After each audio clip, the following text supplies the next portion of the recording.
Hello everyone, मैं हूं दीप्ति भारद्वाज और आप देख रहे हैं मेरा YouTube channel @maths with Deepti, जहां आप पढ़ते हैं बीएससी का मैथमेटिक्स। और यहां पर आपके बीएससी के सेकंड सेमेस्टर की बुक चल रही है। बुक का नाम है मैट्रिसेस एंड डिफरेंशियल इक्वेशन, जिसका आज लास्ट टॉपिक है मैट्रिसेस वाले पार्ट का। इसके बाद आपकी डिफरेंशियल इक्वेशन स्टार्ट हो जाएगी। तो आज का टॉपिक है आपका डायगोनलाइजेबल मैट्रिक्स है। इससे पहले मैं आपका सिमिलैरिटी ऑफ मैट्रिसेस वाला टॉपिक करा चुकी हूँ प्रीवियस लेक्चर में। यहाँ पर उसे रिकॉल करेंगे हम थोड़ा सा, क्योंकि उसका यूज होना है यहाँ पर। तो आगे अपने टॉपिक पे बढ़ने से पहले आप सभी जानते हैं कि जो भी मेरे चैनल पे नए हैं वो मेरे चैनल को सब्सक्राइब करें and hit the bell icon, ताकि आने वाले सभी नोटिफिकेशन आपको टाइम टू टाइम मिलते रहे। और जिन्हें मेरी वीडियोस अच्छी लगती हैं वो लाइक करें एंड शेयर करें। तो चलिए बढ़ते हैं अपने टॉपिक की ओर। हमारा टॉपिक क्या था? देखो, डायगोनलाइजेबल मैट्रिक्स की तरफ बढ़ने से पहले मैं आपको सिमिलरिटी ऑफ मैट्रिसेस के बारे में थोड़ा सा रिकॉल करा रही हूँ। हालांकि मैंने लास्ट लेक्चर में करा चुकी हूँ, उसको देखे ना, तभी आप इस पे आना, आपको थोड़ी सी क्लैरिटी मिल जाएगी अच्छे से। हल्का सा रिकॉल करा रही हूँ थोड़ा सा, ताकि आपको डिफिकल्टी ना हो समझने में, जो डायरेक्टली देख रहे हैं। सिमिलर मैट्रिक्स क्या होती है, ठीक है? कोई मैट्रिक्स ए है और कोई मैट्रिक्स बी है, ये दोनों n बाई n ऑर्डर की है, राइट? तो मैट्रिक्स बी को मैं ए का सिमिलर मैट्रिक्स कब कहूंगी? जब वो इस प्रॉपर्टी को होल्ड करे, b is equal to P inverse A P की फॉर्म में लिखा जा सके। ये p क्या है? p क्या है? देयर एग्जिस्ट, क्या एग्जिस्ट कर रही है? कोई एक p मैट्रिक्स। कैसे? There exist a p matrix जो कि इन्वर्टिबल है।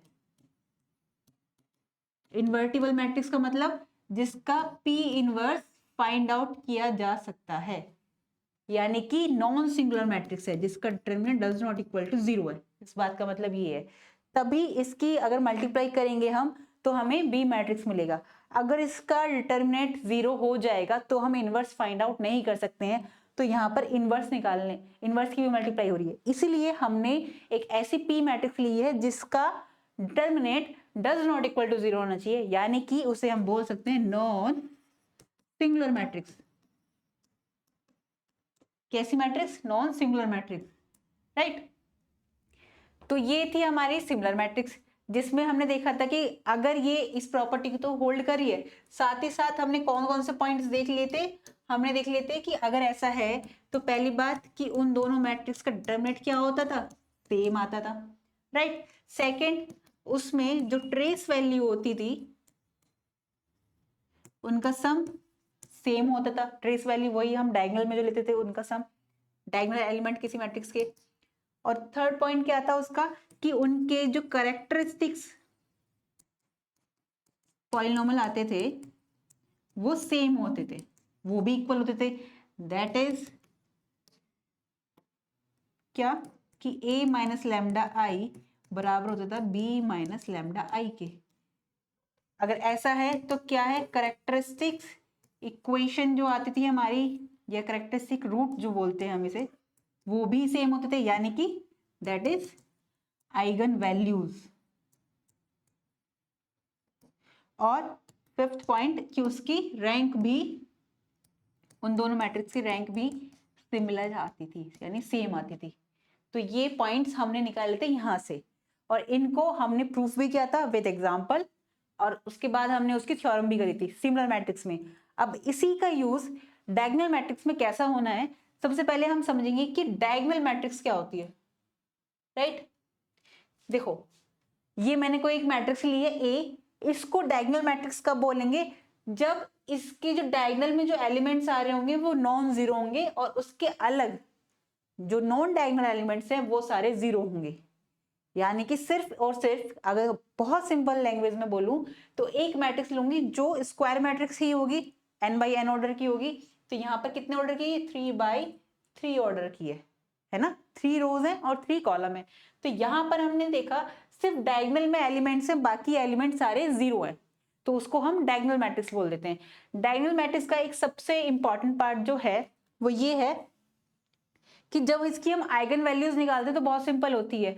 कैसे? अगर मैं इसका a माइनस लैम्डा आई निकालूं तो क्या आएगा? देखो यहाँ पे सॉल्व करते हैं। ए माइनस लैम्डा आई। डिटर्मिनेंट निकालना चाहूँ तो क्या आएगा, 1 माइनस लैम्डा, 3 माइनस लैम्डा और यहाँ पर 4 माइनस लैम्डा, और ये वैल्यू 0 है। इसको 0 के इक्वल पुट करेंगे तभी तो निकालते हैं हम लैम्डा की वैल्यू। तो ये क्या निकल कर आएंगे मेरे पास, 1 minus lambda. First row first column के कॉरस्पॉन्डिंग करूंगी तो फिर ये रिमूव हो जाएगी, first row and first column. तो हमारे पास क्या बचेगा, इसकी मल्टीप्लाई करूंगी 3 minus lambda into 4 minus lambda, और ये 0 हो जाएगा, और बाकी ये 0 तो यहाँ पर 0 आएगा। तो मैं इसको लिख सकती हूँ कि 1 minus lambda, 3 minus lambda, 4 minus lambda equal to 0। तो यहां से अगर मैं लैम्डा की वैल्यू निकालूं तो 1, 3 एंड 4 ये निकल कर आएंगी, और वो क्या थी, जो इसके डायगोनल एलिमेंट थे। तो डायगोनल मैट्रिक्स में आइगन वैल्यूज निकालना बहुत ही देखते के साथ ही पता चल जाता है कि हाँ इसके जो डायगोनल एलिमेंट होंगे वो ही होंगे। ऐसा क्यों होता है, क्योंकि सारे एलिमेंट 0 हैं, तो उसकी मल्टीप्लाई करोगे आप तो वो 0 ही आनी है। तो बीच के एलिमेंट्स सिर्फ डायगोनल एलिमेंट्स बचते हैं, और वो ही हमारे क्या हो जाते हैं, आइगन वैल्यूज हो जाते हैं। तो ये तो थी हमारे डायगोनल एलिमेंट की बात, राइट। अब अगर हम बात करें यहां पर किसकी,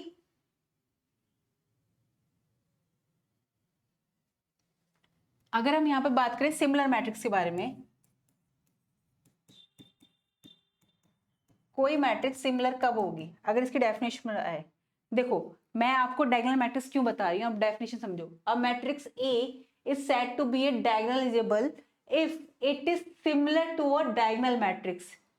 यानी कि मैं अगर ये बात कहना चाहूँ कि कोई मैट्रिक्स ए है, जिसको इस फॉर्म में भी लिख सकते हैं, कोई मैट्रिक्स ए है जो स्क्वायर मैट्रिक्स है, उसको हम डायगोनलाइजेबल बोलेंगे जब there exist a non similar matrix P, है ना।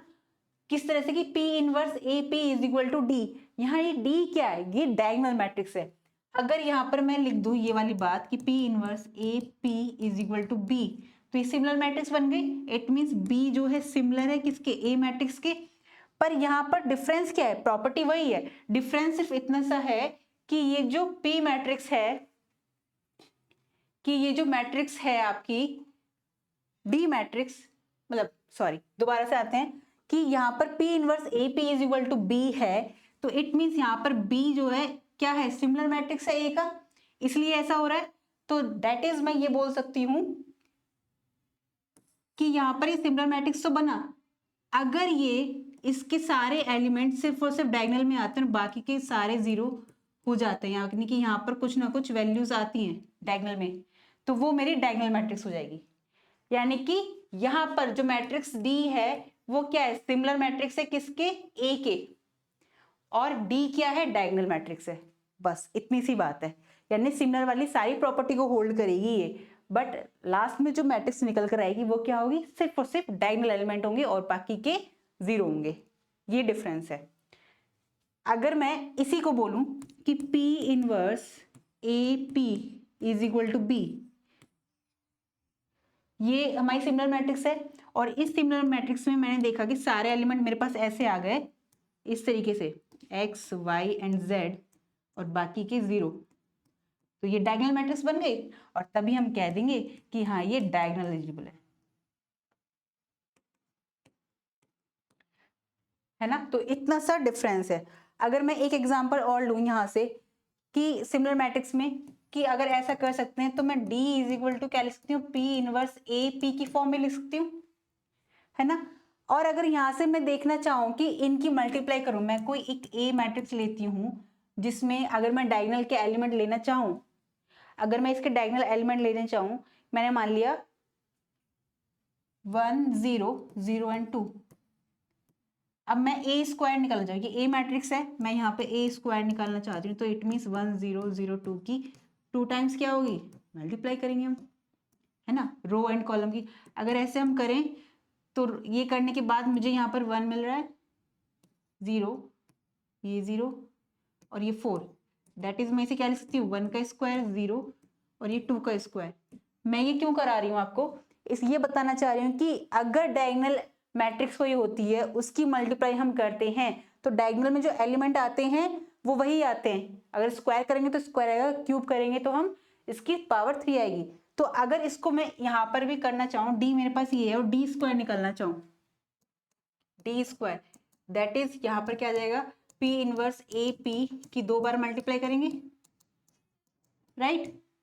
तो इट मीन्स अब मैं क्या करूंगी, क्योंकि ये मैट्रिक्स है तो कम्यूट कर सकती हैं, तो P इनवर्स A और यहाँ पर ये P इनवर्स हो जाएगा A और P, राइट। तो इसको मैं लिख सकती हूँ यहाँ से P इनवर्स, यहाँ A है, ये आइडेंटिटी मैट्रिक्स बनेगा, आइडेंटिटी मैट्रिक्स से किसी के साथ मल्टीप्लाई करो तो वो आइडेंटिटी आएगा, तो यहाँ पर A आ गया फिर से P, और इसको लिख सकती हूँ मैं P inverse A square P। तो यहाँ से हमने देखा कि अगर हम डी स्क्वायर कर रहे हैं तो यहाँ पर भी वो क्या आ रहा है, अगर वो मैट्रिक्स सिमिलर है इस तरीके से डायगोनल मैट्रिक्स के, तो इट मीन्स अगर मैं उसका स्क्वायर करती हूँ तो यहाँ पर ये भी स्क्वायर आएगा, जो कि हमने यहाँ पे देखा। ये ए मैट्रिक्स थी जो क्या थी, डायगोनल मैट्रिक्स थी, जिसका हमने स्क्वायर करा तो हमें वापस में वही एलिमेंट मिल गए। मैं यही बताना चाह रही थी आपको, इसलिए मैंने वो वाला एग्जाम्पल आपको दिया था। अब अगर मैं एक एग्जाम्पल और दूं आपको कि इसको कैसे हम प्रूफ करते हैं, थोड़ा सा लेंदी होता है क्योंकि ट्रेडिशनल मेथड से करते हैं अगर, बाकी तो ये बहुत इजी है। जैसे कि अगर कोई मैट्रिक्स में ले लूँ, 2x2 ऑर्डर की ले रही हूँ मैं, मेरे पास है 4 2 1 and 3, राइट।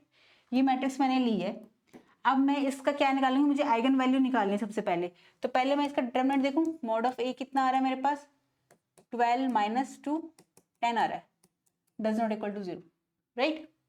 मैंने इसका a माइनस लैम्डा आई निकाला, करेक्टरिस्टिक पॉलिनोमियल निकाल रही हूँ। यहां से मैं ये देख रही हूँ कि कोई ऐसी p जो एग्जिस्ट करती है वो आइगन वेक्टर ही होता है, अगर देखा जाए तो। कैसे, a माइनस लैम्डा आई मैंने लिया, यानी कि 4 माइनस लैम्डा 1, 3 माइनस लैम्डा, यहाँ पे आएगा 2। इसको सॉल्व करेंगे अगर हम, तो 4 माइनस लैम्डा 3 माइनस लैम्डा और ये माइनस का 2 इक्वल टू 0।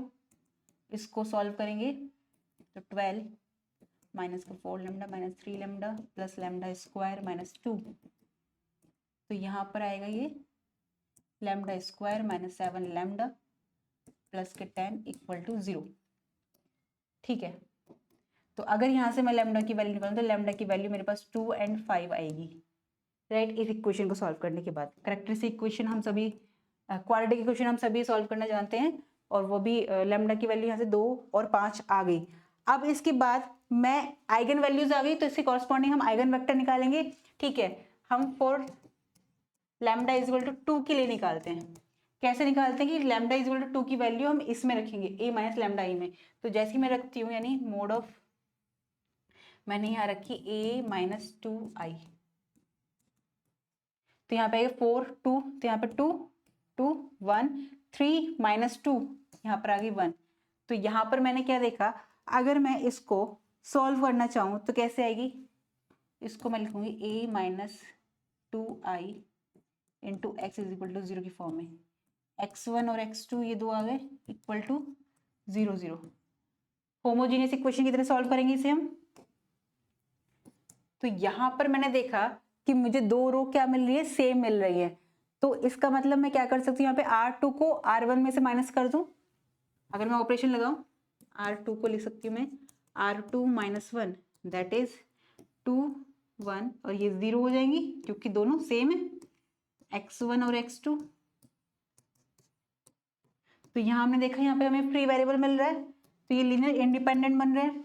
यहाँ पर मैं क्या कह सकती हूँ कि मुझे कोई वैल्यू माननी पड़ेगी। मैंने x2 को मान लिया कोई कांस्टेंट c मान लिया मैंने, राइट। तो अगर मैं यहाँ पे c मान लेती हूँ तो इक्वेशन मिलती है मेरे को 2x1 plus x2 equal to 0। यहाँ से x1 की वैल्यू मेरे पास क्या है, minus x2 upon 2, that is x1 equal to आ गया माइनस के c अपॉन 2, c1 या c अपॉन 2। तो मुझे क्या मिला यहाँ से, अगर मैं यहाँ पर देखूं तो मुझे मिला लैम्डा इज इक्वल टू 2 के कॉरस्पॉन्डिंग जो आइगन वेक्टर मिलेगा वो मिलेगा x1 की वैल्यू माइनस के c अपॉन 2 और यहाँ पर c। अगर मैं c को कॉमन ले लूं तो मेरे पास क्या बचा, -1/2 और 1। अब देखो यहाँ पर कांस्टेंट वैल्यू ली है, मैं सी की जगह कुछ भी रखती हूँ, तो यहाँ पर मैं सी की जगह कोई ऐसी वैल्यू रखूँ जो ये फ्रैक्शन वैल्यू हट जाए। हालांकि जरूरत नहीं है पर इसलिए रख रही हूँ ताकि आपको वैल्यूज मिल सके। तो मैंने यहाँ पे सी की वैल्यू रखी, पुट द वैल्यू सी की वैल्यू रख दी मैंने यहाँ पे -2।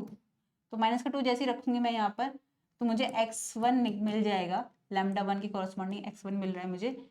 क्या कि जैसे मैंने -2 रखा, मल्टीप्लाई करी तो यहाँ 1 बच गया और यहाँ पे -2, राइट। तो मुझे ये वाली तो आइगन वेक्टर मिल गया, आइगन वैल्यू λ1 के, λ1 = 2 के। अब अगर मैं निकालना चाहूँ किसका, λ = 5, यानी λ2 की वैल्यू क्या है मेरे पास 5, इसके कॉरस्पॉन्डिंग अगर मुझे निकालना है तो a - 5 i x = 0। तो इसे सॉल्व करेंगे हम, ये आएगा मेरे पास a, यहाँ पे करेंगे तो -1, यहाँ पे 5 रखेंगे तो -2 1 and 2, ये आ जाएगी x1 x2 0 0। यहाँ देखेंगे इसमें R2 में से R1 माइनस करेंगे, R2 को लिख सकती हूँ मैं R2 - R1 प्लस करेंगे क्योंकि नेगेटिव साइन है, अपोजिट है दोनों, तो मुझे मिल जाएगा -1 1 0 and 0। यहाँ पर भी मेरे को एक वेरिएबल फ्री मिल रहा है, तो यहाँ पर मैंने x2 की वैल्यू मान ली c1, तो यहाँ पर x1 -x1 प्लस x2, ये जो इक्वेशन मिली है मेरे को, ये कितनी आ गई मेरे पास, x1 की वैल्यू c1। तो यहाँ से अगर λ = 5 के लिए देखूं मैं आइगन वेक्टर, तो मुझे क्या मिलता है c1/c1, राइट, क्योंकि ये x2 की वैल्यू मैंने ये मान ली थी, तो यहाँ से c1 x1 की वैल्यू भी ये आ गई। अब मैं यहाँ से अगर c1 कॉमन लूँ तो मुझे क्या मिलेगा 1 0, ये वेक्टर मिलेगा, राइट। तो अगर मैं अब जो p मैट्रिक्स जो हमारी होती है जिसको हम नॉन सिंगुलर मैट्रिक्स बोलते हैं, वो आइगन वेक्टर ही होते हैं बेसिकली। तो p मेरे पास क्या आ गया, अगर हम यहाँ से देखें तो आइगन वैल्यू λ1 और λ2 के लिए होता है, तो ये 1 and -2 और इसके लिए 1 and 1, ये मेरी क्या होगी p मैट्रिक्स, जिसका अगर देखो डिटरमिनेंट निकालो तो ये डज नॉट इक्वल टू 0 आएगा। ये करेंगे 1 + के 2 = 3, जो कि डज नॉट इक्वल टू 0 है। और इसी p मैट्रिक्स को हम मॉडल मैट्रिक्स भी बोल देते हैं। ये वही p है जिसकी इनवर्स के साथ मल्टीप्लाई करके, इसका इनवर्स निकालकर a के साथ मल्टीप्लाई करके हमें डायगोनल मैट्रिक्स मिलेगी। तो अगर हम यहाँ से देखें कि p इनवर्स AP निकालें तो वो हमें एक डायगोनल मैट्रिक्स की फॉर्म में ही मिलेगी। तो यहाँ से हमें पता चला कि जो p हम फाइंड आउट करते हैं, ये p कैसे फाइंड आउट करते हैं, थ्योरम और एग्जाम्पल के थ्रू तो हमने देख लिया था, पर जो ये एग्जाम्पल मैंने यहाँ लिया है, यहाँ पर जो p निकलता है ये आपकी आइगन वैल्यू जो होती है उसके कॉरस्पॉन्डिंग जितने भी आइगन वेक्टर निकलते हैं वो ही, उनसे जो मैट्रिक्स बनती है उसे ही हम क्या बोल देते हैं, p मैट्रिक्स बोल देते हैं। तो अगर मैं यहाँ से p इनवर्स निकालना चाहूँ इसका, तो p इनवर्स तो बहुत सिंपल है, यहाँ पर p लिख देती हूँ पहले कि p क्या आया मेरे पास, 1 - 2 1 and 1, ये x1 है और ये x2 मैट्रिक्स है, ठीक है, ये x1 और ये x2 मैट्रिक्स है, 1 - 2। तो अगर मैं यहाँ से p इनवर्स निकालूं तो क्या आएगा, इसका डिटरमिनेंट भी हमने निकाला था, कितना था 3, तो 1/3, और यहाँ पर क्या आ जाएगा, ये इंटरचेंज जाएंगे और इनके साइन बदल जाएंगे -1, राइट, ये वाली आ जाएगी मेरे पास मैट्रिक्स। तो जैसे ही मैं अब p inverse AP find out करूंगी तो वो मेरी डायगोनल मैट्रिक्स ही बनेगी। और डायगोनल मैट्रिक्स भी कैसे बनेगी कि मेरे पास जो एलिमेंट आएंगे ना d के, वो यहाँ पर आएंगे जो हमारी आइगन वैल्यू होती है, यानी 2 और 5 हमारे पास ये ही वैल्यू मिल जाती है। तो ये आपके लिए होमवर्क है कि इसको सॉल्व करने के बाद ये डायगोनल मैट्रिक्स बनेगी और वो ये ही बनेगी, राइट। तो आज डायगोनल मैट्रिक्स में मुझे लगता है आपका कोई डाउट नहीं बचा होगा। फिर भी अगर किसी का कोई डाउट रह जाता है तो वो पहले सिमिलैरिटी वाली जो मैंने इससे पहले करा रखी है, मैं डिस्क्रिप्शन बॉक्स में भी लिंक दे दूंगी उसका, उस वाली वीडियो को भी जरूर देखना और उसके बाद फिर ये देखना ताकि आपको क्लैरिटी मिल जाए। अगर फिर भी किसी का कोई डाउट रह जाता है तो वो कमेंट सेक्शन में मुझसे पूछ सकता है। तो मिलते हैं हम नेक्स्ट वीडियो में। अब हमारी डिफरेंशियल इक्वेशन स्टार्ट होने जा रही है, तो यहाँ पर आपका मैट्रिसेस खत्म हो चुका है। ये आपके IIT एग्जाम में भी इंपॉर्टेंट है। हम यहाँ पे डायरेक्टली जो यूज करते हैं ना आइगन वैल्यूज की, हाँ भाई अगर इसकी आइगन वैल्यू डायगोनल मैट्रिक्स में बात करते हैं ना, ये इस तरह से कि अगर हमारे पास डायगोनल मैट्रिक्स है कोई और उसकी आइगन वैल्यू हम डायरेक्ट निकाल लेते हैं, तो यहाँ से अगर लैम्डा स्क्वायर निकालना है हमें तो उसके लिए इस तरह से हम कर देते हैं स्क्वायर और वो हमारी आइगन वैल्यू निकल आती है सेम। तो वो इसकी हेल्प से आता है। तो जो हम ट्रिक बनाते हैं वो बेसिकली हमारा एक प्रोसेस ही होता है जिसमें 2-3 स्टेप हम क्योंकि कई बार करके देख चुके होते हैं तो हमें पता होता है कि इसके बाद ये आना है। तो उन स्टेप को बचाने के लिए हम जो डायरेक्ट लिख देते हैं हम उसे ही बोल देते हैं कि ये शॉर्ट ट्रिक है। हालांकि वो कोई अलग से नहीं आती, वो उन्हीं मेथड से आती है जो आपका ट्रेडिशनल मेथड होता है। तो मिलते हैं हम नेक्स्ट वीडियो में, तब तक आप पढ़ते रहिए एंड खुश रहिए। नमस्कार।